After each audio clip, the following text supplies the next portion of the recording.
My beloved child. Do not let your hand move away from this moment. Stay here.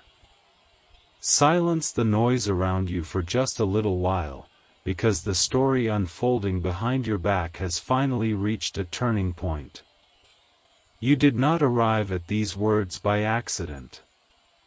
Something hidden was spoken when your name was not supposed to be mentioned, and once it was spoken, the room changed. What happened between your person and their brother was not planned. It began with laughter. It began with glasses striking against a wooden table, music playing too loudly in the background, and two people pretending the night was simpler than it really was.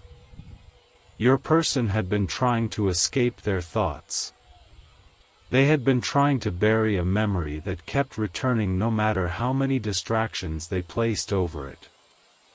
But your memory was stronger than the music. Your face was stronger than the drink in their hand. And the thought of your house. The place where your presence once felt safe, familiar, and strangely like home, had been following them all evening. Listen carefully, because the first thing their brother said was not the most important thing. It was what he noticed before he spoke that revealed the truth. Your person had become quiet. Not the peaceful kind of quiet. It was the kind of silence that happens when someone has been caught by a memory they can no longer run from.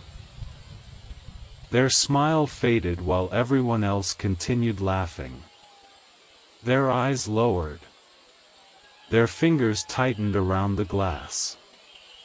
And although no one in the room knew what had entered their mind, their brother knew. He had seen that expression before. He had seen it whenever your name appeared on a screen. He had seen it whenever someone mentioned the neighborhood where you lived. He had seen it when your person passed a house that looked a little like yours. He had seen it when a face in a crowd carried something of your expression, the shape of your smile, the softness in your eyes, the quiet dignity you held even when you were hurting. Their brother leaned closer and asked a question your person was not ready to answer. Are you thinking about them again? Your person laughed.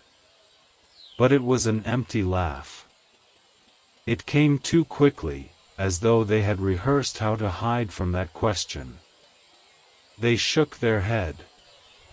They looked away. They lifted the glass again, hoping the movement would end the conversation. It did not. Their brother had been waiting for this moment. He had been watching your person change for longer than anyone realized. He knew that after you left, or after distance entered the connection, your person had not returned to who they were before you. They tried. They went out. They spoke to others. They acted careless. They pretended they were relieved. But their brother saw what happened when the doors closed. He saw the late nights. He heard the restless footsteps. He noticed the way your person checked their phone and then threw it down as though disappointed by the absence of your name. He noticed that your person stopped driving near your house because passing it made something inside them collapse. And that night, with their defenses weakened and their heart less guarded, the truth finally approached the surface. Their brother said, "You can lie to everyone else, but you cannot lie to me." The words landed harder than expected. Your person's expression changed. The room was still loud, but for them, everything became distant. The music sounded farther away. The laughter around the table blurred into noise. There were only two people in that moment, your person and the brother who had seen too much. Then their brother mentioned your house. And when he did, your person froze. He did not speak badly about it. He did not insult where you lived. He did not laugh at what you had or did not have. What he said was far more powerful. He said your house felt different after you were gone. Your person looked at him as though they had misunderstood. Their brother repeated himself. He said, that place was never special because of the walls. It felt special because of them. Because of you. Because of the way you opened the door. Because of the way you made people feel welcomed even when your own heart was tired. Because your presence turned an ordinary room into a place where people could breathe. Your person had never expected their brother to notice those things. They believed those memories belonged only to the two of you. They thought no one else had seen the quiet moments. The way you moved through your home, the way you made simple things feel meaningful, the way you could sit in silence without making silence feel empty. But their brother had seen it. He remembered walking into your house and feeling something he could not explain. It was not wealth. It was not decoration. It was not perfection. It was warmth. It was the feeling that no one had to perform around you. It was the feeling that even broken people could sit down and rest. Your person lowered their eyes because they remembered it too. They remembered standing near your door longer than necessary because leaving never felt easy. They remembered the light falling across your face in the evening. They remembered hearing your voice from another room. They remembered the smallest details, the place you left your keys, the sound of your footsteps, the way you looked over your shoulder when they called your name. These were not dramatic memories. That is why they hurt so much. The deepest love is often hidden in ordinary moments. It lives in the cup someone always uses. It lives in a familiar chair. It lives in the way one person knows when another is pretending to be okay. Your person had spent so much time trying to remember the conflict that they had almost forgotten the peace. Their brother forced them to remember. But that was not all he said. He looked directly at your person and said, "You did not lose a house.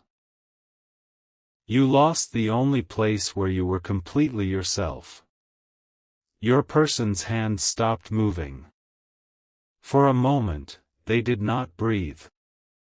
Because they knew their brother was not speaking only about the building. He was speaking about you. You were the house. You were the place where their guarded heart had once removed its armor. You were the place where their fear rested. You were the one person who had seen the parts of them they tried to hide from everyone else. Their anger. Their insecurity. Their confusion. Their hope. Their tenderness. Their childish humor. Their silent sadness. You had seen all of it, and still, you had looked at them as though they were worthy of love. My child, this is what your person had failed to understand. They thought love was excitement. They thought love was pursuit.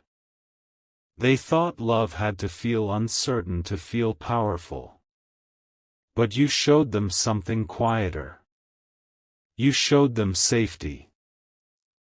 And because safety did not look like the chaos they were used to, they did not recognize its value until it disappeared. Their brother had recognized it. That realization unsettled your person. They asked him why he was bringing this up. Their voice sounded defensive, but beneath the defensiveness was fear. They were afraid of where the conversation was going. They were afraid that their brother would say what they had avoided saying to themselves. And he did. He said, "Because you keep acting like they were replaceable." The word struck the center of the wound. Your person stared at him. He continued. You keep meeting people and comparing them. You keep pretending you are moving forward, but you are looking for their face in everyone. Your face. That was when the second truth came into the room. Your person had been comparing faces. Not only physical beauty. Not only eyes, lips, or smiles. They had been searching for your expression. The way your face softened when you cared. The way your eyes changed when you were concerned. The way you tried not to smile when you wanted to remain serious. The way sadness passed across your face even when you said you were fine. They remembered all of it. Your person had looked into other faces and felt nothing familiar. Some were beautiful. Some were charming. Some were interested in them. But none carried your particular warmth. None made them feel seen in the way you did. None looked at them with the strange combination of love and truth that made them feel comforted and exposed at the same time. Your person had told themselves they only missed companionship. Their brother knew better. He said, "You do not miss having someone. You miss their face looking at you like you still had something good inside you." Your person looked away. Their eyes filled, but they refused to let the tears fall. Not yet. They were still trying to control the moment. Still trying to protect the version of themselves that claimed not to care. But the brother did not stop. He had held these thoughts for too long. He had watched your person damage something precious and then act as though fate had done it to them. He had watched your person blame timing, circumstances, misunderstandings, pressure, and fear. Some of those things were real. But they were not the whole truth. The whole truth was that your person had been loved deeply, and deep love had frightened them. You saw too much. You came too close. You touched places inside them that had remained hidden for years. And when someone has survived by hiding, being fully seen can feel more dangerous than being alone. So they created distance. They became inconsistent. They said things they did not truly mean. They acted cold when they were overwhelmed. They waited for you to prove your love again and again while offering less of themselves each time. You wondered whether you were asking for too much. You were not. You were asking for honesty. You were asking for stability. You were asking to be treated with the same care you gave. And when your person could not meet you there, you began to feel like a stranger in your own heart. My child, you must understand something. The pain you carried was not evidence that you were difficult to love. It was evidence that you stayed too long inside a question that only they could answer. Would they choose courage over fear? Would they choose honesty over avoidance? Would they choose the real connection in front of them over the imaginary freedom they believed existed elsewhere? At the time, they did not. And you paid the emotional price. But that night, sitting beside their brother, your person began to see the cost of their choice. Their brother spoke again. He said, "Do you remember the last time we went to their house? Your person did not answer. Of course they remembered. They remembered everything about that day, although they had tried to bury it. They remembered what you were wearing. They remembered where you stood. They remembered the weather. They remembered how your face looked when you realized something between you had changed. You were trying to be strong. Your voice remained steady. You did not beg. You did not create a scene. But your eyes said what your mouth refused to say. Please do not make me feel foolish for loving you. Your person saw it. They pretended not to. Their brother saw it too. And that was the memory he brought back into the room. He said, their face changed when you walked away from them. Your person whispered, I know. It was the first honest sentence they had spoken all night. Their brother leaned back. He had finally reached the opening. He asked, then why did you let it happen? Your person had no answer. They took another drink. But now the drink tasted bitter. Every memory had become clearer instead of fading. They remembered the exact look on your face when hope left it. Not hatred. Not revenge. Not even anger. It was disappointment. The quiet realization that the person you loved might not protect what you had built together. That look had followed them. It appeared in dreams. It appeared in mirrors. It appeared when they were alone in the early morning and had no noise left to distract them. They had never told anyone this. But their brother already knew. He said, you still see their face, do you not? Your person nodded. Just once. Barely noticeable. But the truth had been admitted. And once truth enters a room, every lie becomes harder to maintain. Your person's brother began to speak more gently. He was no longer accusing them. He was trying to wake them. He said, they made your life calmer. You called it boring. They cared about your future.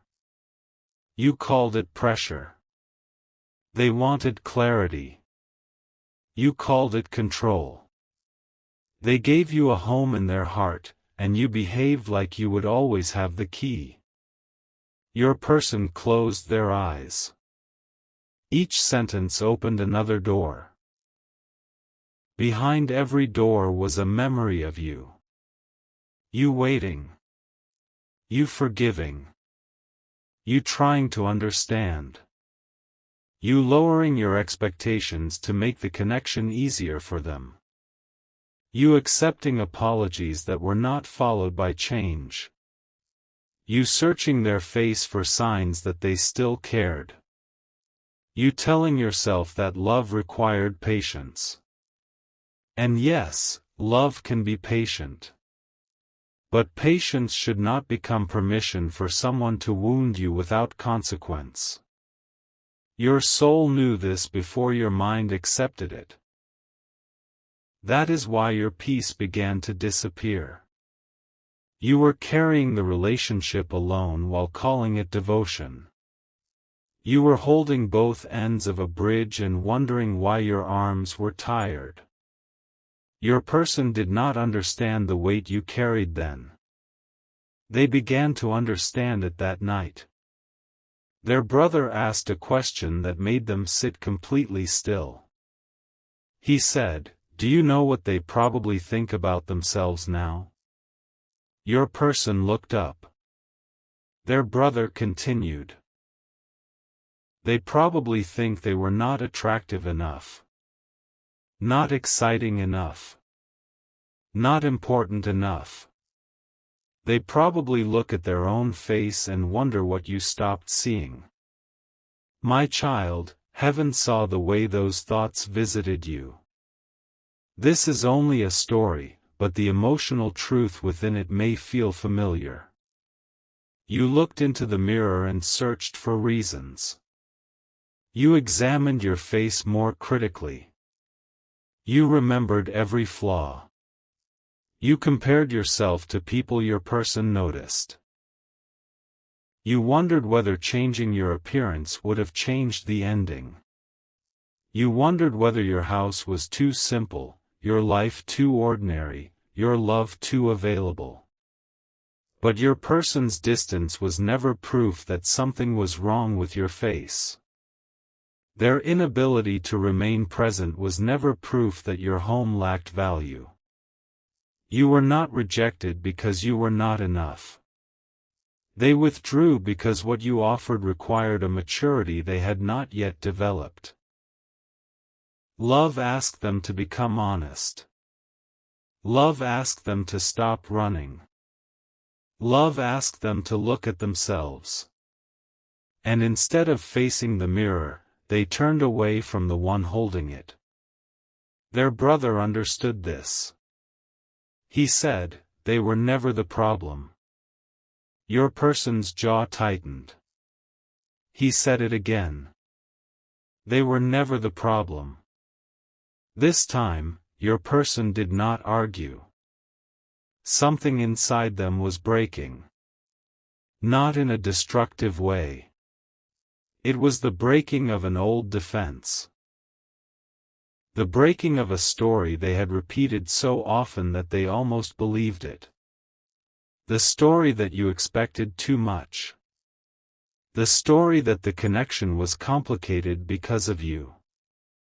The story that leaving was necessary. The story that they would be happier without the emotional responsibility of loving you properly. But were they happier? Their brother asked them. He said, "Are you happier now?" Your person's eyes moved across the room. People were still laughing. The night still looked alive. But inside them, everything felt empty. They did not answer. Their silence answered for them. Their brother looked toward the glass in their hand and said, "You have been trying to drink away a person who made you want to become better." Your person's eyes suddenly became wet. They looked down quickly. But their brother had already seen. He softened his voice. He said, "I am not saying they were perfect. I am saying you were peaceful around them, and you did not know how rare that was. Peace." That word entered them like light through a crack. They remembered sleeping beside you and waking before you did. They remembered watching your face while you rested. In those moments, your face held none of the worry that appeared when you were awake. No questions. No fear. No effort. Only softness. Your person had felt something then that they never spoke aloud. They had felt grateful. They had thought, "How did this person choose me?" But instead of allowing gratitude to make them more loving, insecurity made them suspicious. They feared that one day you would see them clearly and leave. So they began creating the very ending they feared. They tested you. They withheld affection. They became unpredictable. They wanted constant proof that you would remain. And each time you remained, they pushed a little farther. Not because you deserved it. Because your devotion made them believe there would always be another chance. Until there was not. Your silence became different. Your messages became shorter. Your energy withdrew. You stopped explaining the same pain in new ways. You stopped trying to teach someone how to value you. Your person noticed. But pride prevented them from reaching toward you. They told themselves you would return. Days passed. Then more days, the door remained closed. The house that once welcomed them became unreachable. And the face that once looked at them with tenderness was no longer theirs to see. That absence became louder than any argument. Their brother had watched all of this happen. That was why he finally said what he said next. He said, "You know what I remember most about their house?" Your person slowly looked at him. Their brother waited. He wanted the words to settle before he released them. Then he said, "You were different there." Your person frowned. Their brother explained. At their house, you did not have to be the loud one. You did not have to impress anyone. You did not have to prove you were strong. You were just yourself. Your person's shoulders lowered. It was true. In your space, they had allowed themselves to be gentle. They talked about childhood memories. They admitted fears. They laughed in a way they did not laugh with others. They fell asleep without worrying about how they looked. They ate ordinary meals and felt satisfied. They sat beside you doing nothing and somehow did not feel bored. Your house held the version of them they secretly wanted to become. And your face reflected that version back to them. When you looked at your person, you did not only see what they were. You saw what they could become. You saw the healed version. The honest version. The loyal version. The version capable of building a future instead of constantly escaping the present. That is what they missed most. Not merely your beauty. Not merely your affection. They missed the person they were becoming beside you. Their brother knew it. He said, "You did not just lose them. You lost yourself." The sentence ended every remaining defense. Your person's head lowered. A tear fell before they could stop it. They quickly wiped it away. But another followed. Their brother looked away for a moment, giving them dignity. He did not mock them. He did not say, "I told you so." He simply waited. Your person whispered, "I messed everything up." The words were almost lost beneath the music. But their brother heard. This was the confession he had been waiting for. Not because he wanted your person to suffer. Because healing could not begin while blame remained elsewhere. Your person repeated it.